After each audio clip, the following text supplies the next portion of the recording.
Hello friends, welcome to Suvaiyana Samayal. இன்னைக்கு நம்ம சமையல் சேனல்ல ரொம்பவே சுவையான பனை ஓலை கொழுக்கட்டை எப்படி செய்யறதுன்னு பார்க்கலாம். வாங்க வீடியோக்குள்ள போகலாம். சுவையான சமையல் சேனலை நீங்க இன்னும் சப்ஸ்கிரைப் பண்ணலன்னா சப்ஸ்கிரைப் பட்டனை கிளிக் பண்ணி சப்ஸ்கிரைப் பண்ணிக்கோங்க.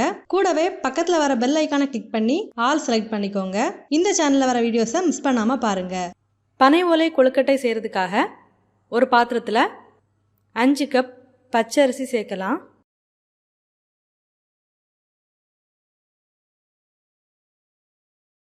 இதில் தேவையான அளவுக்கு தண்ணி சேர்த்து இந்த அரிசியை ஒரு 2-3 வாட்டி தண்ணியில் நல்லா கழுவி எடுத்துக்கோங்க.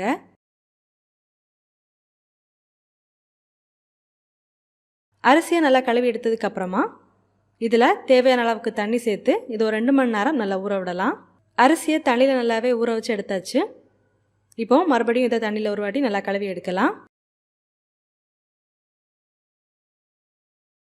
அரிசியை நல்லா கழுவி எடுத்ததுக்கப்புறமா இந்த மாதிரி ஒரு வடிகட்டியில் போட்டு அரிசியில் இருக்கிற தண்ணியை நல்லா வடிகட்டி எடுத்துக்கோங்க.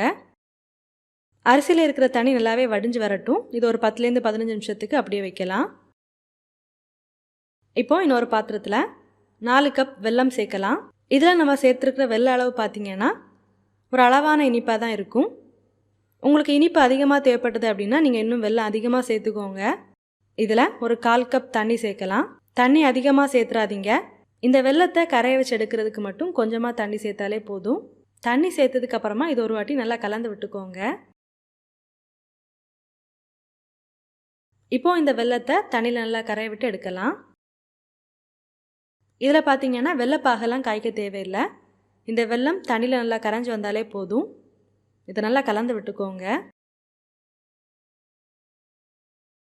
இப்போ பார்த்தீங்கன்னா வெல்லம் தண்ணியில் நல்லாவே கரைஞ்சி வந்தாச்சு. இப்போ நம்ம ஸ்டவ் ஆஃப் பண்ணலாம். இப்போ இந்த வெள்ளைப்பாக வடிகட்டி எடுக்கலாம்.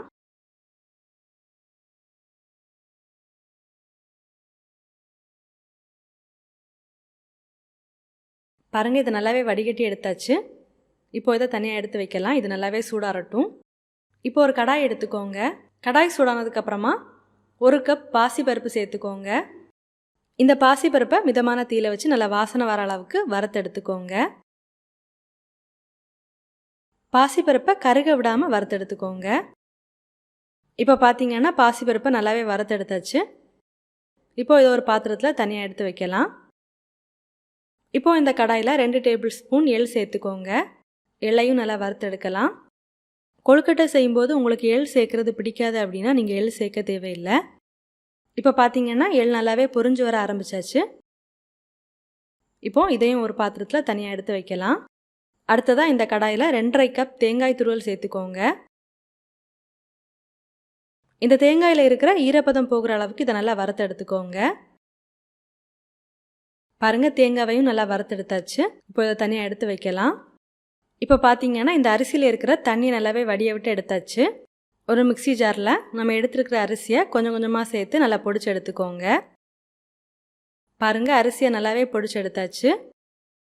அடுத்ததாக நம்ம பொடிச்சு எடுத்துருந்த அரிசியை ஒரு சல்லடையில் போட்டு நல்லா சலிச்சு எடுத்துக்கோங்க.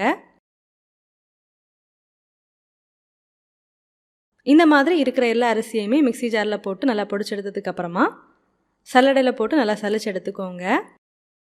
அடுத்ததாக இந்த மாதிரி பனை ஓலை எடுத்துக்கோங்க. இந்த மாதிரி ஒவ்வொரு ஓலையாக தனித்தனியாக பிரித்து எடுத்துக்கோங்க. கார்த்திகை தீபம் ஸ்பெஷல் தெரளிலை கொழுக்கட்டை எப்படி செய்கிறது அப்படிங்கிற வீடியோட லிங்க் டிஸ்கிரிப்ஷன் பாக்ஸ்லையும் ஐ பட்டன்லையும் கொடுக்குறேன். தேவைப்படுறவங்க செக் பண்ணி பார்த்துக்கோங்க. உங்களுக்கு தேவையான அளவுக்கு பனை ஓலையை இந்த மாதிரி தனித்தனியாக பிரித்து எடுத்துக்கோங்க.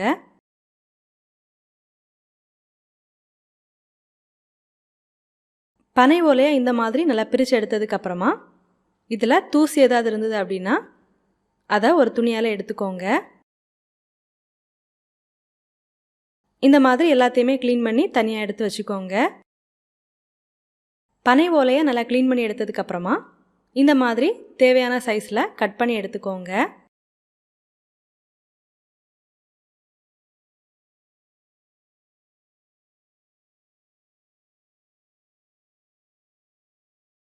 பாருங்கள், இதை கட் பண்ணி எடுத்தாச்சு. இப்போ இதை தனியாக எடுத்து வைக்கலாம். அடுத்ததாக பனை ஓலையிலேருந்து இந்த மாதிரி சின்ன சின்னதாக நார் எடுத்து தனியாக வச்சுக்கோங்க. கடைசியாக நம்ம பனை ஓலையில் கொழுக்கட்டை வச்சதுக்கப்புறமா அதை கெட்டுறதுக்கு இந்த நார் தேவைப்படும்.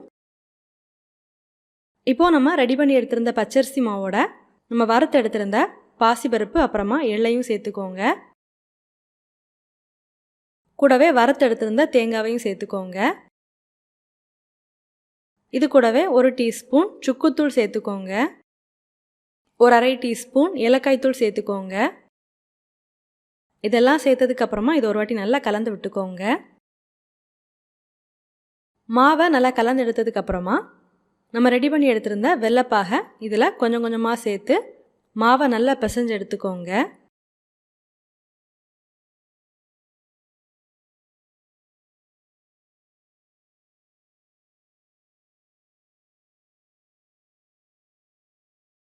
இப்போ கடைசியாக இருக்கிற வெள்ளைப்பாகையும் நம்ம இதில் சேர்க்கலாம். சேர்த்து நல்லா பிசைஞ்சு எடுத்துக்கோங்க.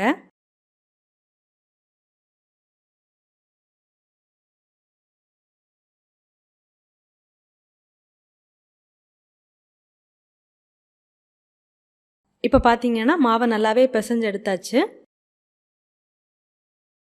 பாருங்கள், மாவு நல்லாவே சாஃப்டாக இருக்குது. மாவோட பதம் பார்த்தீங்கன்னா இந்த மாதிரி கையில் ஒட்டாத பதத்தில் இருக்கணும். இந்த மாதிரி மாவை நல்லா பிசைஞ்சு எடுத்துக்கோங்க. இப்போது நம்ம எடுத்துருக்கிற பனை ஓலையில் இந்த மாவை 3 விதமாக எப்படி வைக்கிறது அப்படிங்கிறத பார்க்கலாம். முதல்ல இதில் கொஞ்சமாக மாவு எடுத்து நம்ம கட் பண்ணி எடுத்திருந்த பனை ஓலையில் வச்சுக்கோங்க. வச்சு இந்த மாதிரி நல்லா ஷேப் பண்ணி விட்டுக்கோங்க.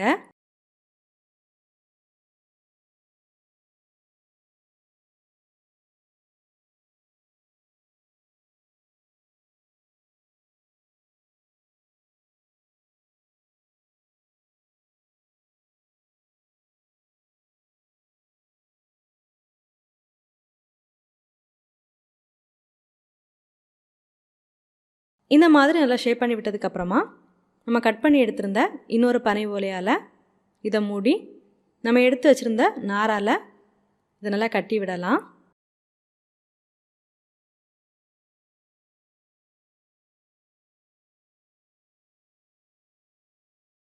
பாருங்கள், இந்த மாதிரி செஞ்சு எடுத்துக்கோங்க. இப்போ இதை தனியாக எடுத்து வைக்கலாம். இப்போது நம்ம அடுத்த மெத்தட் பார்க்கலாம். அடுத்ததாக கட் பண்ணாமல் இந்த மாதிரி முழுசான ஒரு பனை ஓலை எடுத்துக்கோங்க. இதில் நம்ம ரெடி பண்ணி எடுத்துருக்கிற மாவை வச்சு நல்லா ஷேப் பண்ணி விட்டுக்கோங்க. நல்லா ஷேப் பண்ணி விட்டதுக்கப்புறமா இந்த மாதிரி பனை ஓலையை நல்லா மடித்து எடுத்துக்கோங்க.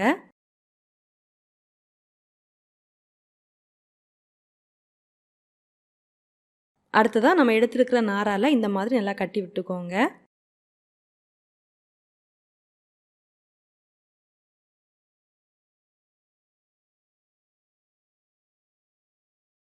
இப்போ இதையும் எடுத்து தனியாக வைக்கலாம்.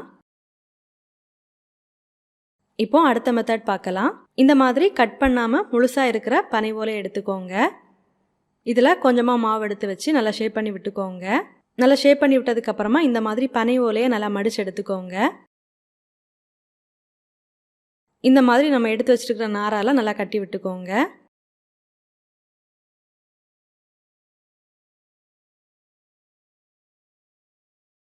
இப்போ பார்த்தீங்கன்னா நம்ம 3 விதமாக பனை ஓலையில் மாவு எப்படி வைக்கிறது அப்படிங்கிறத பார்த்துருக்கோம். இதில் உங்களுக்கு எது ஈஸியாக இருக்கோ நீங்கள் அந்த மாதிரி எல்லாத்தையுமே செஞ்சு எடுத்துக்கோங்க. பாருங்கள், எல்லாத்தையுமே செஞ்சு எடுத்தாச்சு. இப்போது இதை நம்ம வேக வச்சு எடுக்கலாம். இப்போ ஒரு இட்லி பாத்திரத்தில் கொஞ்சமாக தண்ணி சேர்த்து நல்லா சூடு பண்ணிக்கோங்க. இந்த தண்ணியில் நம்ம கட் பண்ணி எடுத்திருந்த பனை ஓலை இருந்தது அப்படின்னா அதில் கொஞ்சமாக சேர்த்துக்கோங்க. இந்த மாதிரி பனை ஓலை தண்ணியில் சேர்க்குறதுனால கொழுக்கட்டை ரொம்பவே வாசனையாக இருக்கும். அடுத்ததாக இதில் ஒரு இட்லி தட்டு எடுத்து வச்சுக்கோங்க. இந்த இட்லி தட்டிலையும் கொஞ்சமாக பனை ஓலை சேர்க்கலாம். இந்த மாதிரி பனை ஓலை சேர்த்து நம்ம கொழுக்கட்டையை வேக வைக்கும்போது கொழுக்கட்டை ரொம்பவே வாசனையாக இருக்கும். அடுத்ததாக இதில் நம்ம ரெடி பண்ணி எடுத்துருக்கிற கொழுக்கட்டையும் எடுத்து வச்சுக்கோங்க.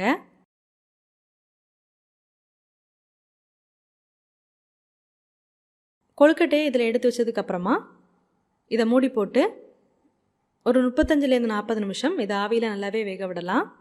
எந்த திக்னஸுக்கு நீங்கள் கொழுக்கட்டை வச்சுருக்கீங்களோ அதுக்கேற்ற மாதிரி ஆவியில் நல்லா வேக வச்சு எடுத்துக்கோங்க. இந்த கொழுக்கட்டை ஆவியில் நல்லாவே வேகும்போது இந்த பனை ஓலையோட வாசனை நல்லாவே வரும்.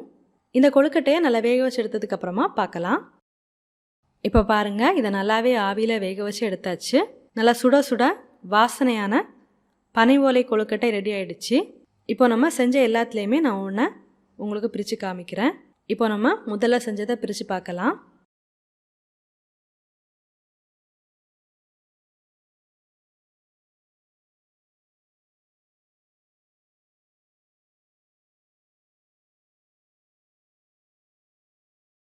பாருங்கள், கொழுக்கட்டை ரொம்பவே சூப்பராக வந்திருக்கு.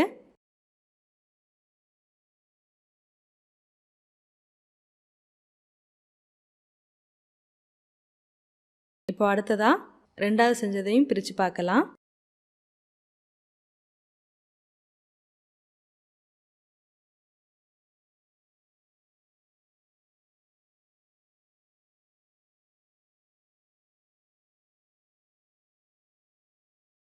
பாருங்கள், இதுவும் ரொம்பவே சூப்பராக வந்திருக்கு. அடுத்ததாக கடைசியாக செஞ்சதையும் பிரித்து பார்க்கலாம்.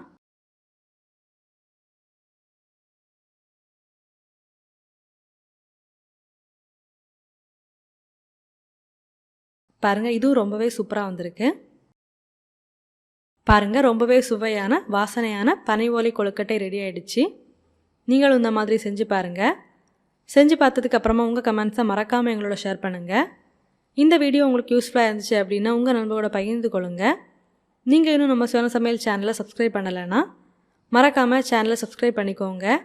இந்த மாதிரி சுவையான ஒரு ரெசிபியோட நான் உங்களை சந்திக்கிறேன். அது வரைக்கும் சுவையாக சமைங்க, சுவையாக சாப்பிடுங்க. நன்றி.